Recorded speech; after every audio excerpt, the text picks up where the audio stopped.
Welcome back to the channel. In today's video, I'm going to be doing an unboxing of the brand new BACKFIRE Zealot S electric skateboard. Now before I do my unboxing of this product, I do want to make a couple of different things clear.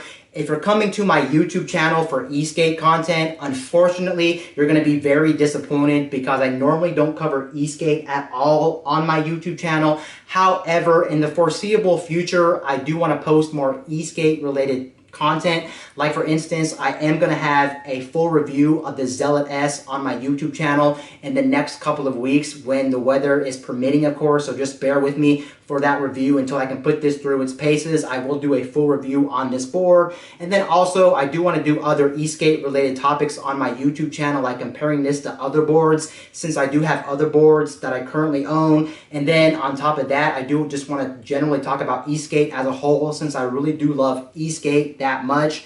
And with all that out of the way, let's finally start the unboxing for this board because I am very excited for this board. I've been waiting for this board for a while since they announced this board, and I'm finally excited that I got my hands on this brand new board. So without further ado, let's start the unboxing for the BACKFIRE Zealot S electric skateboard.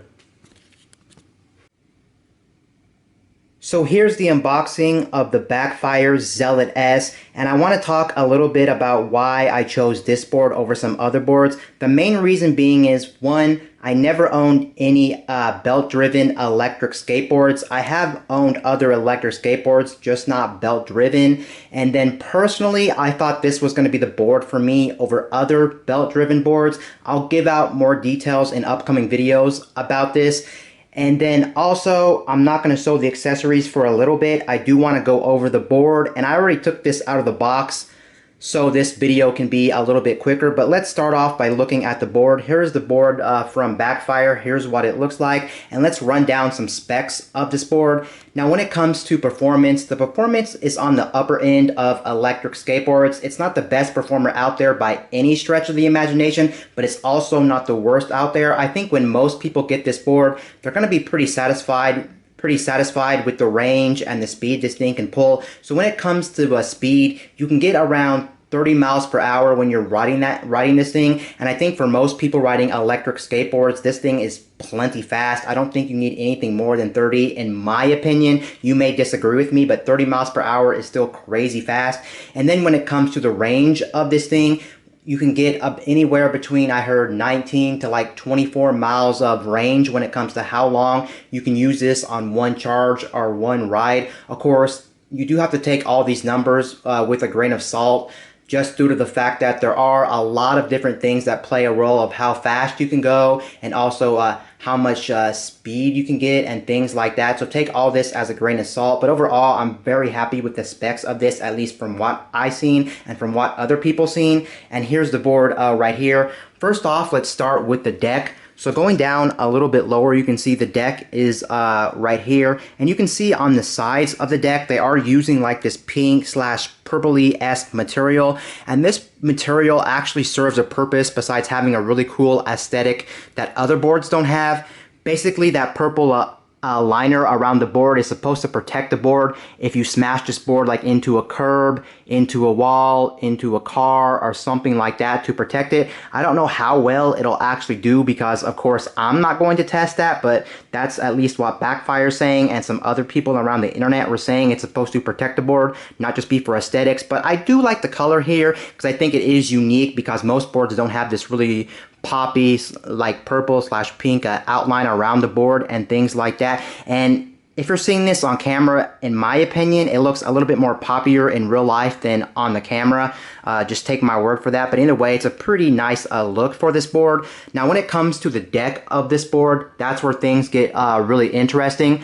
I'm not quite sure what material the board is, but I can tell you it's supposed to be a little bit flexy when it comes to the flex. It's not supposed to be the most flexiest deck on the market, but it's not supposed to be the most hardest deck on the market. It's somewhere in between. And keep in mind, your weight will play a role of how flexy this deck is supposed to be when you're riding this thing.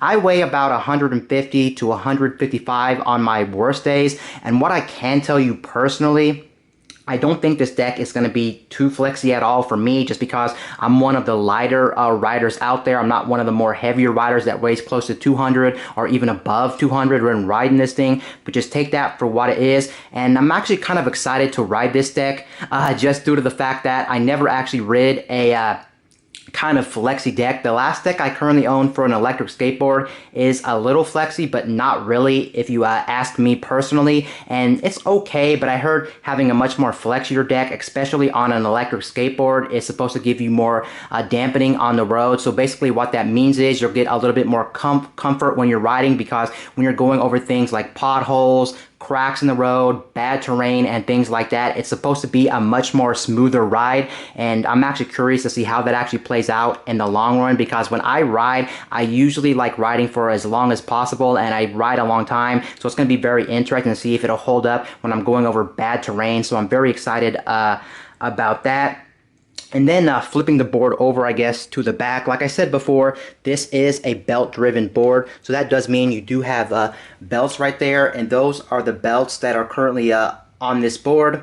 And then these wheels that Backfire is using, they are 96 millimeter wheels. I don't think they're too big, and I don't think they're too small at all. I think they're actually quite perfect. And on my other electric skateboard, I'm actually using 96 millimeter wheels as well, which I do find pretty enjoyable and pretty good. And then you do have the battery, and the thing is with this battery, it is a very beefy battery. It's not the biggest on the market, but it's also not the smallest on the market. It's fairly big for what you're paying. I think it's around 346 watt or something like that. Again, 19 to 24 miles of range on one single charge, depending on how you ride, your weight, and things like that, but very nice.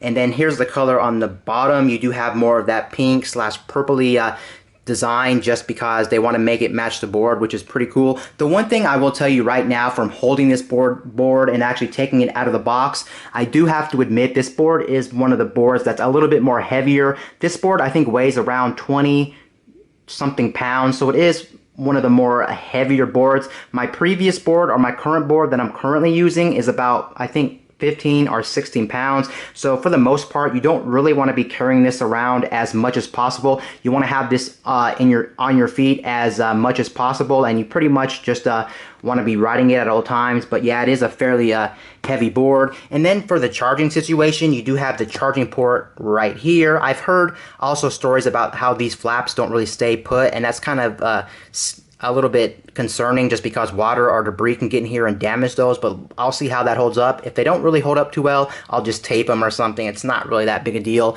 And then over here we do have a USB charging port, and that's basically for charging your phone or charging the remote if you're in a situation where maybe your phone's dead or your remote's dead and you need to use it. But for the most part, you're not going to use it, just due to the fact that when you're riding, you want to save the battery for the ride instead of wasting your battery on like charging your phone and things like that. Plus, I don't think this is even a fast charger. I think it's a slow charger, so it's not really going to do you too much fair to actually charge something while you're riding. And most of the time, you're not out long enough for that to even be a thing. But I guess it's nice that they even include that USB charger as well. And then on the sides, this thing does have lights, but I'll get into that a little bit later when I talk about the remote and the accessories and everything like that. Now let's actually move over to the accessories.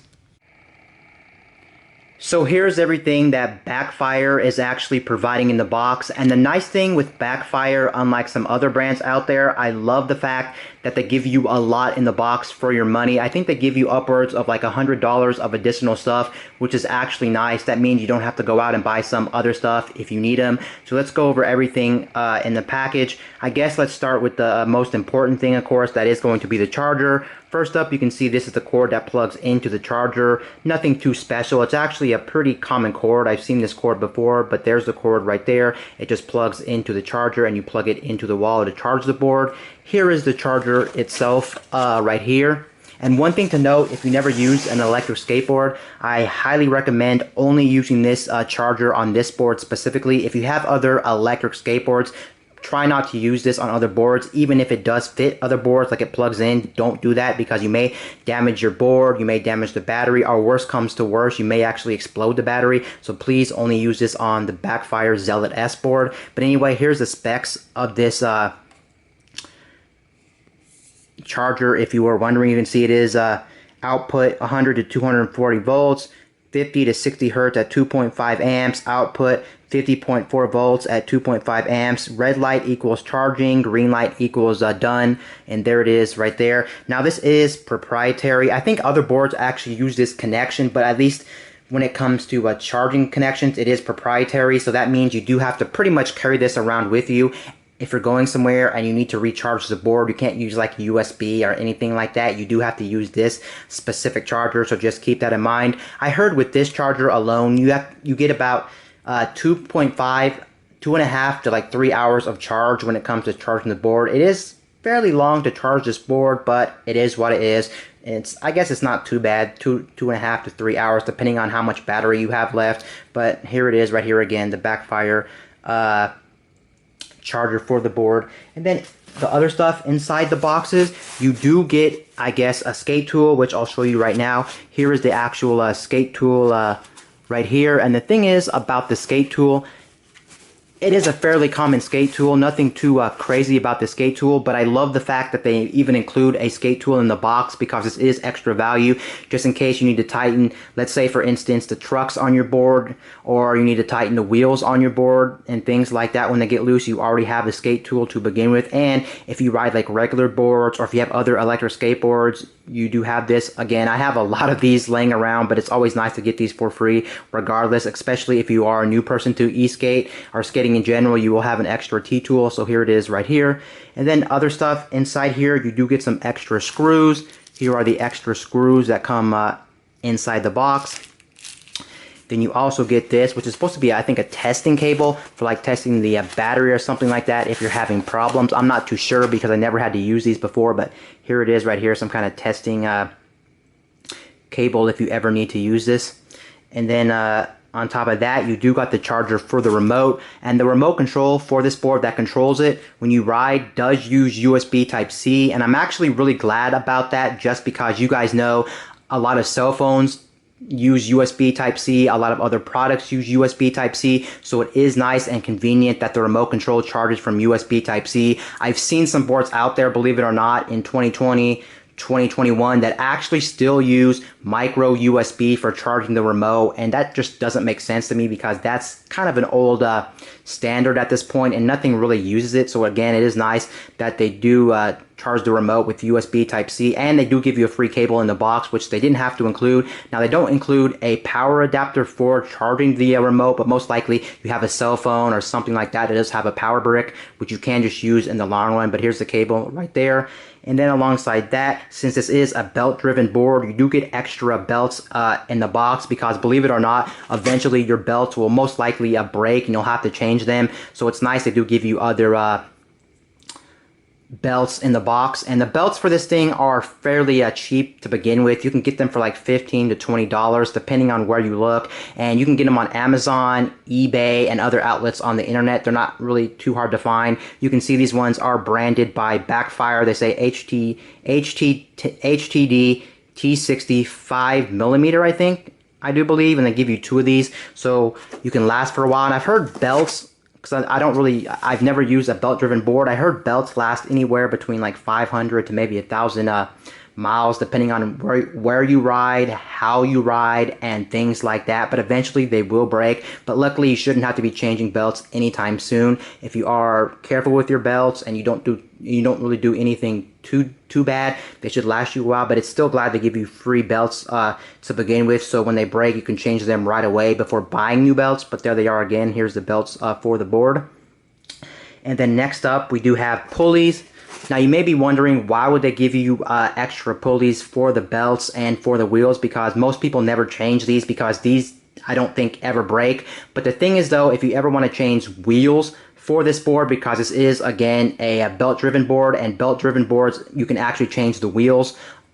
And the thing is, a lot of wheels won't work with the current pulleys installed on the board with the current wheels, so you're going to need extra pulleys. That's why they give you extra pulleys to begin with. So I am glad you do get a pair of extra pulleys. And these pulleys won't work for every third-party wheel out there. You may still need to buy a conversion kit or something like that, but again, it's still extra value. They do give you these in the box with your board, and they give you two, and they already have a bearing installed as well with these pulleys to get you up and running. And then alongside that, you do have one more thing. Actually, I do believe you do have some tools, but I don't think I have them in there actually, but you do get some extra tools if you need to use those, like little Allen wrenches or something like that, I do believe. And then outside of that, you also do get some covers for the, I think the belts are the motors. They do give you an extra pair. Let me go ahead and see if I can actually bring that into camera so you can see the extra pair of protectors and things like that. They're actually part of the board. So here it is right here. You can see this little packaging right here, and these are just covers for your belts and your motors. They already have two installed, of course, when you buy the board, but it's nice to give you spare in case you damage them, you scratch them, you break them off somehow. You can install a second pair, which is actually nice. They didn't need to do that, but here they are right there. You get two of them for replacements, which is, again, very nice. And then alongside that, I think that's pretty much it for this. You do get a business card, which is right here from BACKFIRE, which is pretty nice. It says BACKFIRE. Join them on Facebook and Instagram and things like that, YouTube, and the user manual for this thing. And then that's pretty much it besides the remote. So I guess let's go ahead and talk about the remote, because there is some things to talk about when we're talking about the remote control. First and foremost, here is the remote control. The remote control for this thing is actually made out of rubber. It does feel very light, so when at first glance this may feel cheap to you, because normally things that are very light feel cheap, but I can tell you it does feel solid in the hand, and especially compared to my other electric skateboard, this one does feel slightly better. I'm actually a really big fan of this rubber material. I love the fact that it has a hole for one of your fingers if you want to rest your finger in there as you're actually riding and using the remote. On top of that, it does have a slight curve on the top, so you can rest one of your hands if you don't want to use that hole for your finger. And then on top of that, you do have a strap, so you can strap it around your arm to make sure you don't lose it while you're riding, which is actually nice. And then taking a closer look at the remote, you do have 3 buttons right there. I think one of them's an on-off button, one of them's to switch riding modes, and then I think one of them's a turbo mode, a turbo button. And then alongside that, you do have an OLED display that actually gives you information like battery, how fast you're riding, how many miles you currently are riding, how many miles you have lifetime of the board, and things like that. And then down here you do have a reverse switch, so you can kind of reverse like a normal car, which is nice. And you can always have that enabled, or you can turn that off if you're scared you might accidentally reverse and mess up. And then on the bottom you do have that USB Type-C port. One thing I'm not really a big fan of is the fact that the screen on this thing is a very small screen compared to my other electric skateboard. It's not really a big deal, but the other thing that does suck about this is the fact that you do have to hold the remote sideways to actually see the screen, which I will demo the screen in just a second. So you're riding like this, and if you want to see all the information, you're going to have to tilt it slightly, which my other one, you always hold it like this, but then when you're ready to look at the display, you just turn it to the side and it's upright like that. So I like that a little bit better. And then another thing I'm not really a big fan of, I am a left-handed person to begin with, and it kind of sucks that this remote is really made for right-handers. It's not really a big deal at the end of the day, but it's just something I did want to talk about, because if you are a left-hander, you can see I'm a left-hander. I'm using it like I would normally use it, but then when you want to read the screen, it's kind of inconvenient. You have to take your hand off of the scroll wheel or the accelerator, which kind of is pretty much inconvenient. So for the most part, even if you are a left-hander, most likely you're going to be using this in your right hand. But I guess that makes sense why they would make this for right-handed people, just because, of course, more people are right-handed than left-handed, so of course it makes sense, and I'll just deal with it. It's kind of like using a mouse on a computer. Most likely you use it with your right hand because that's how they were made, and you just get used to it over time. Now I'm actually going to go ahead and boot this up and talk a little bit about some features and some things you should know about this, because there is some interesting things you may not be aware of with the Zealot S. First and foremost, if you turn this thing on, it'll just turn on automatically. But however, if you hold the power button on the remote and the power button on the board at the very same time for 5 seconds, you will get some extra setup on the actual remote, which I am going to demo right now for you guys. So make sure, again, you hold the remote power button for 5 seconds and the power button on the actual board for 5 seconds. It should go into some kind of a pairing mode, I do believe. Yes, it is going into some type of pairing mode, which is totally okay. And I think out of the box, believe it or not, it's already paired up with the board.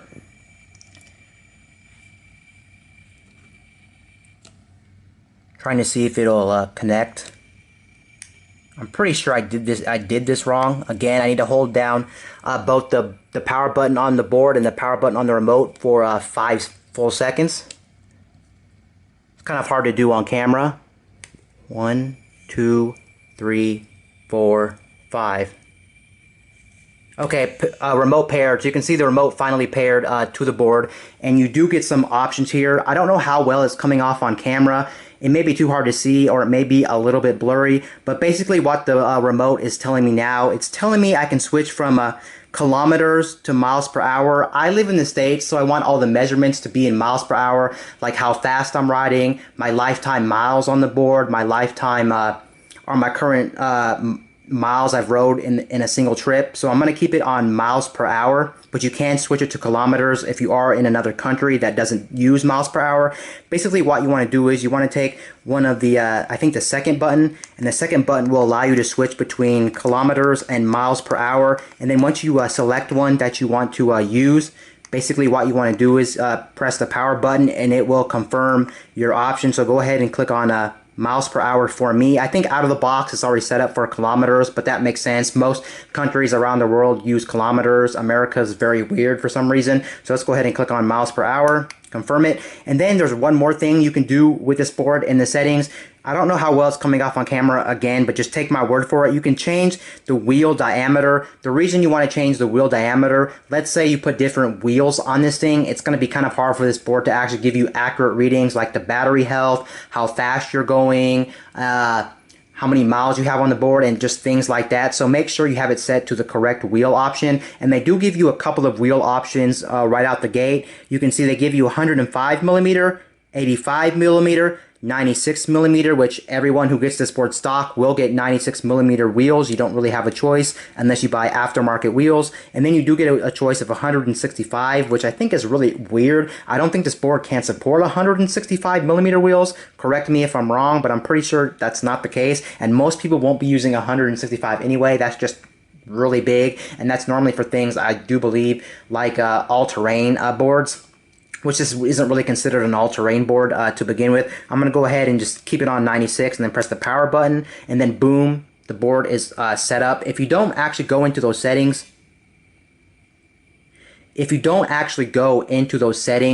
automatically is set up for kilometers and for 96 millimeter wheels. And I just got a notification on my remote that my board is at 20% battery because I haven't charged this thing. Obviously, I just unboxed this thing, but I will be charging it relatively soon and things like that. Folks, so here's the remote, and here's what is actually on the remote. If you can see it, you got the remote battery, you got the board battery, you got the miles per hour you're going when you're riding. You do have different speed modes. You do have trip. The trip pretty much tells you how many miles you've been on that single trip or that single ride you've been riding. And then you do have overall lifetime miles on the board. So for instance, you sell the board and things like that, or they just want to know how long you've been riding it. It does tell you how many miles you've been riding the board, which is actually nice. Right here, you can actually change if you want to have the board go in reverse or not in reverse. Right now, it's currently set to reverse. So I'm going to take that little switch at the bottom and flip it up. So that means theoretically, if I go down on the thumbstick, it should actually break the board and not keep rolling backwards. And here's the scroll wheel. If you never use these type of boards, most boards have a scroll wheel, and this scroll wheel will pretty much allow you to accelerate the board. Forward is to accelerate, and then pushing it back usually breaks the board, or in some cases, if you have the reverse on, it'll actually reverse the board, so the board will keep rolling backwards when you actually try to break it, which can be kind of dangerous. But just make sure you know what mode you're in before you actually break the board, so you're not in that situation where you can accidentally fall off the board. And that's pretty much everything on the actual remote control itself. Again, I am a very big fan of this remote. I think it's very comfortable. It feels really nice. It is fairly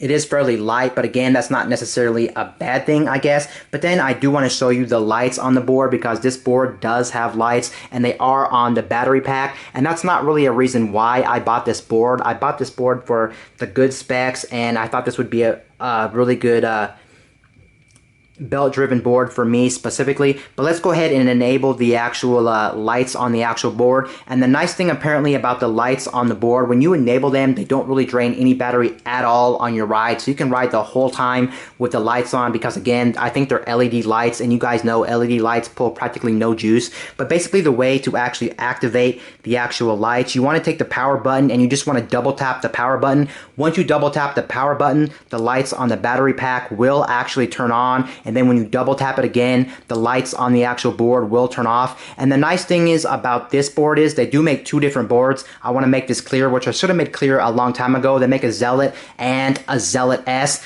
and if depending on the lights that show up on your board, you'll easily be able to tell which board you currently have, or if you don't know which board you have, you'll know which board you have. So I'm going to go ahead and double tap the power button.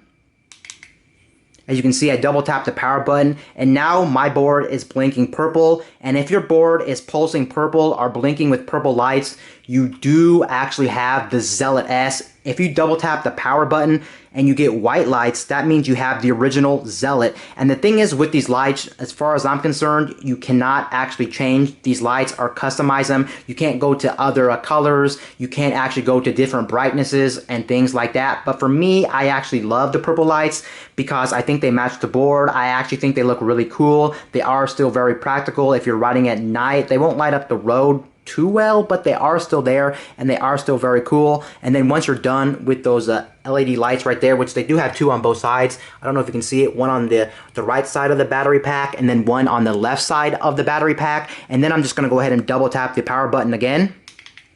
You can see I double tap the power button again and the lights on the board are off. And another thing I want to talk about, which I should have mentioned right when I got the remote, is the fact that unlike some other boards on the market, the brand new Zealot S does actually have remote start. If you're unfamiliar with electric skateboards, most electric skateboards, you have to turn on the power button on the remote and the power button on like the electrical skate component right there. You press it and it'll turn on the board, and then you're good to ride the board. But with this board, you don't have to press the power button on the remote and on the skateboard. You just press the power button on the remote and it'll turn off and on the skateboard, which is pretty cool. And that's something apparently that's for Hobby Wing boards that have the Hobby Wing controller, and this one does have the brand new Hobby Wing controller, so that's pretty cool. Let me go ahead and double tap the power button. I double tap the power button and turn off the lights. I turned those on by accident, but what I meant to do is turn off the board. I'm going to hold down the power button.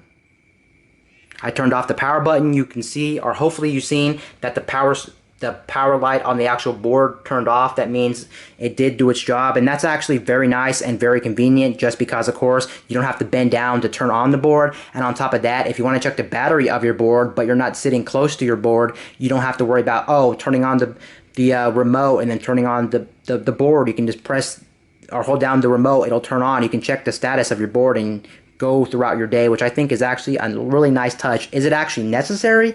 Nah, probably not. It's not that big a deal if other boards don't have it, but it is a nice touch. Again, this was the unboxing for the BACKFIRE Zealot S electric skateboard from BACKFIRE. And anyway, guys, this is Wayne from My Tech News, signing out.